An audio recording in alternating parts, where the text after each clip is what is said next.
Okay, I want to start today by asking you to do a little mental exercise. Picture the word parliament in your head. Just let that image form. I suspect most people are picturing the same thing. Right. It's usually this very specific, maybe slightly dull tableau.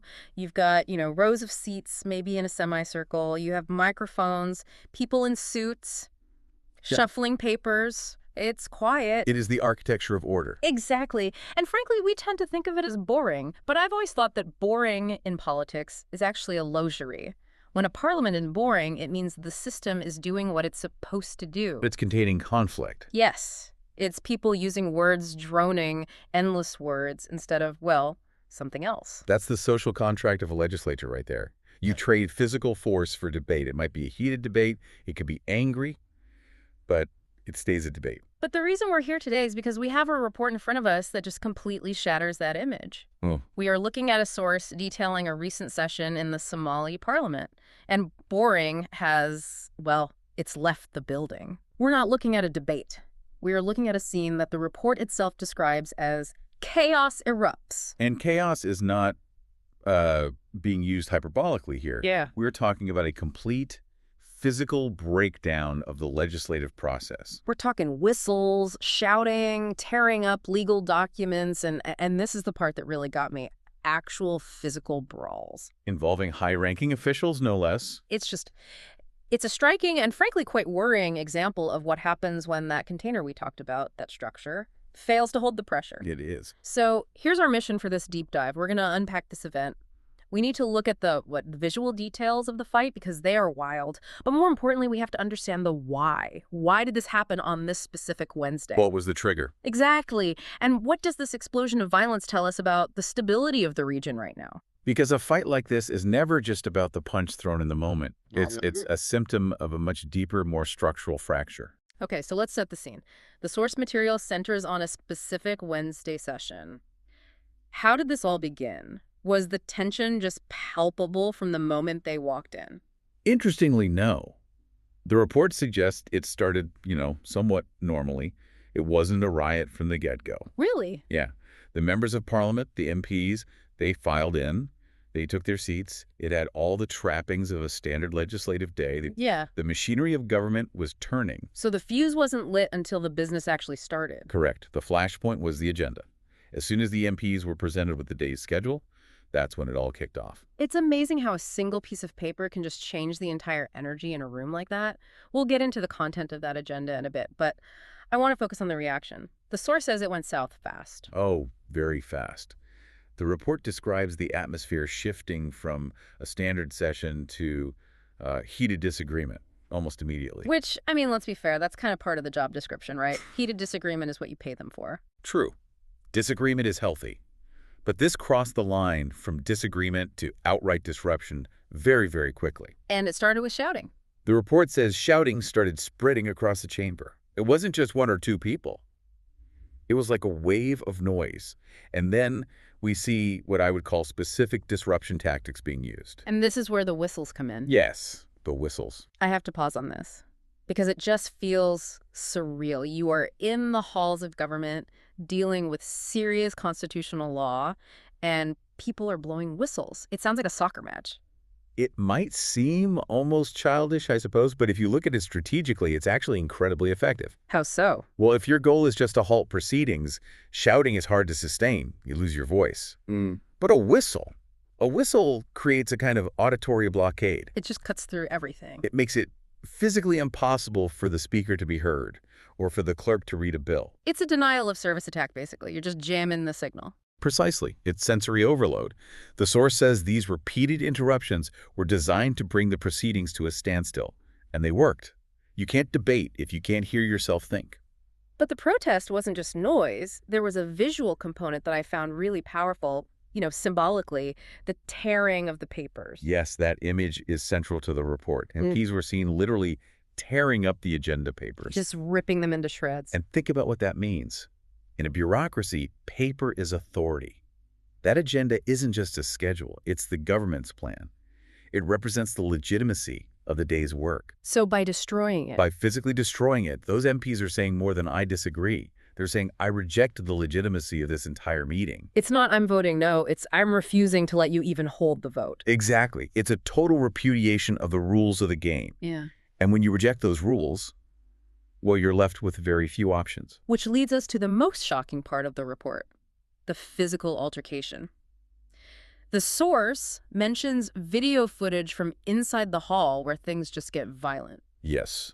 And we need to be really specific about who was involved here, because that changes the gravity of the whole situation. Right. This wasn't just a couple of backbenchers shouting. This involves some serious leadership. The report explicitly states that a senior government minister was involved. A senior minister. A senior government minister, who is also an MP, was seen on video exchanging punches with another member of parliament. Okay, so let's just unpack that. A minister is part of the executive branch. They run a department. They are supposed to be the adults in the room. They represent the stability and the dignity of the state itself, the face of the administration. So to see a senior minister throwing punches in parliament, that's not just a fight, that's a signal, isn't it? Oh, it's a massive signal. It represents a total collapse of decorum at the absolute highest levels. If the leadership is resorting to physical violence, it suggests that diplomatic guardrails have just completely failed. The source uses the phrase, just how volatile the debate has become. And I feel like that image, the minister boxing in the chamber, is the perfect encapsulation of that. It is. It shows the tension isn't on the fringes. It has reached the very core of the government. When words fail at that level, you're in a very dangerous political moment. So we have the whistles, we have the shredded agenda, we have a senior minister in a brawl. And the big question is, why? What on earth was on that piece of paper that could trigger this kind of explosion? It all comes down to the Constitution, The rule book. the fundamental rule book of the nation. The agenda included a debate on what the source calls additional constitutional changes, or a fresh set of amendments. Fresh set. That phrasing, it implies there were previous ones. And that is exactly where the friction lies. You cannot look at this chaotic Wednesday in a vacuum. This was not just a reaction to new proposals. This was a reaction to a cumulative buildup of grievance. So there's history here. There's significant history. The source explains that this move to introduce new changes was so contentious because there was already a massive unresolved dispute over earlier amendments. Okay, so let me see if I have this straight. The government has already passed some changes to the Constitution. Correct. The opposition is furious about those. And now, while that fight is still raging, the government comes back and says, hey, we have even more changes for you. That is a perfect summary. Opposition figures and leaders of key federal member states are actively demanding a reversal of the earlier amendments. So they want to hit undo on the old stuff, and the government is hitting fast forward on the new stuff. Exactly. And to really understand the rage, you have to look at their core argument. Why do they want the old amendments reversed? The source says they argue these changes were pushed through without sufficient consultation or political consensus. Sufficient consultation. I mean, that sounds like polite political speak, but in this context, it seems to carry a lot of weight. It carries immense weight, especially in a federal system like Somalia's. Can you explain that a bit? Why is that consultation piece so critical? Well, in a federal structure, power isn't just held in the capital, right? You have federal member states. These are regions with their own leadership, their own interests. The Constitution is the contract that binds all these regions together. So if you change that contract without asking them, they see it as a power grab. Consensus is the glue. If the federal member states feel that the central government is rewriting the rules without their consent, it just shatters trust. So when the opposition says lack of consultation, what they're really saying is you are ignoring our voice and our authority. Precisely. They feel steamrolled. So imagine the atmosphere in that room. You have MPs who already feel the last process was illegitimate, and this government hands out an agenda saying, we're doing it again. It's like lighting a match in a room full of gasoline. It was absolutely interpreted as a provocation. It signaled to the opposition that the government had zero intention of slowing down or listening to their concerns. So the whistles, the tearing of the papers, that wasn't just mindless hooliganism. It was a desperate attempt to stop a process they saw as fundamentally unfair. It was a blockade. If you believe the game is rigged, you don't play the game, you flip the board over. The violence was just the physical manifestation of that political deadlock. It's really a fascinating, if tragic, mirror, isn't it? The government tried to use the machinery of Parliament, and the opposition physically dismantled that machinery right in front of them. It is theater. but the stakes are incredibly high. So how did this theater end? I mean, did everyone eventually just calm down and hold a vote? No, not at all. Far from it. This wasn't a delay, it was a termination of the session. The report says the session was effectively halted. Yes, the scene ends with the Speaker of Parliament and his deputies just walking out. Wow. I can just picture that. The speaker looks at the chaos, the whistles, the fighting, the paper all over the floor, and just realizes, I cannot govern this room today. It's a surrender to the disorder. By walking out, the Speaker is admitting that the institution has lost control. They couldn't regain order, so they just abandoned the session. And this brings us to the fallout. Because the sun came up the next day, but the problems, they didn't just disappear. The source uses some pretty heavy language about what this means going forward. It talks about widening political fractures. Fractures, that's such a strong word. It implies something is breaking, not just bending. It does. A fistfight is a physical fracture, but the report is talking about the metaphorical cracks in the nation's unity. This event has raised renewed doubts about whether the government can successfully move forward with its reform agenda at all. It's a crisis of confidence, isn't it? If you can't even get through a meeting to discuss the laws, how can you expect to actually implement them? That is the central question, and the source makes a point of highlighting that this resistance isn't just contained in that building. It notes that resistance is growing in two specific areas: inside Parliament, which we obviously saw, and across the country's federal states. Right, because those MPs in the brawl, they aren't just individuals. They represent those very regions we were talking about. Exactly. They are proxies. The anger we saw in that chamber is a reflection of the anger in the federal member states. It's the leaders of those states who are demanding the reversal. So this isn't just a squabble in Mogadishu, it's a standoff between the center and the regions. Which implies that the government is getting more and more isolated in this push. It does. They are trying to force reform through a door that the regions are trying to wield shut. And the risk, as the source implies, is that if you keep pushing without consensus, the fracture becomes a clean break. You risk paralyzing the entire government. It really forces us to reevaluate what we think of as progress in politics.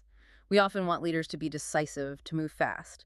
But this seems to be a case study in why fast isn't always good. You've hit on a crucial point there. We often criticize the slow, boring, consensus-building part of democracy. We call it gridlock. But the alternative to that slow, boring work, it isn't efficiency. Say chaos. It's what we saw on that Wednesday. You can't reform a constitution by force. I mean, you can try, but it rarely sticks, and it creates immense instability. Yeah. True reform requires buy-in. It requires that grueling work of getting everyone to agree before you even print the agenda. And if you skip that step, You get whistles, you get torn papers, and you get senior ministers throwing punches. it just underscores the fragility of the whole system. We assume these institutions are so strong, but they're really just a group of people agreeing to follow rules. And when that agreement stops, The institution itself collapses. I want to leave the listener with a thought to chew on as we wrap up. We live in a world where political language is so combat heavy. We fight for votes, we battle for the Senate, we attack the opposition. We treat it like a spectator sport. Exactly. But this report from Somalia forces us to look at what happens when the metaphor becomes literal, when the verbal sparring stops and the actual sparring begins. The question I'm left with is this. If a government gets to a point where it cannot physically present a piece of paper to its own legislature without sparking a riot, is the whole project of constitutional reform effectively dead? That is the big question hanging over the region right now. Is this just a hurdle, or have they truly hit a wall? And what happens to a nation when its fractures move from the philosophical to the physical? It's a scary thought, but one this source really forces us to confront. Indeed. It's a stark reminder that political stability is not a permanent state. It has to be built and maintained every single day. And on that Wednesday, the maintenance failed. Well, that is a lot to think about. A little more chaotic than our usual deep dives, but I think the lesson underneath is incredibly valuable. Thanks for helping us parse through the madness. It is always a pleasure to analyze these things, even when the subject matter is quite heavy. And thank you for listening. Keep your head down, question the narrative, and we'll catch you in the next deep dive. Goodbye. See ya.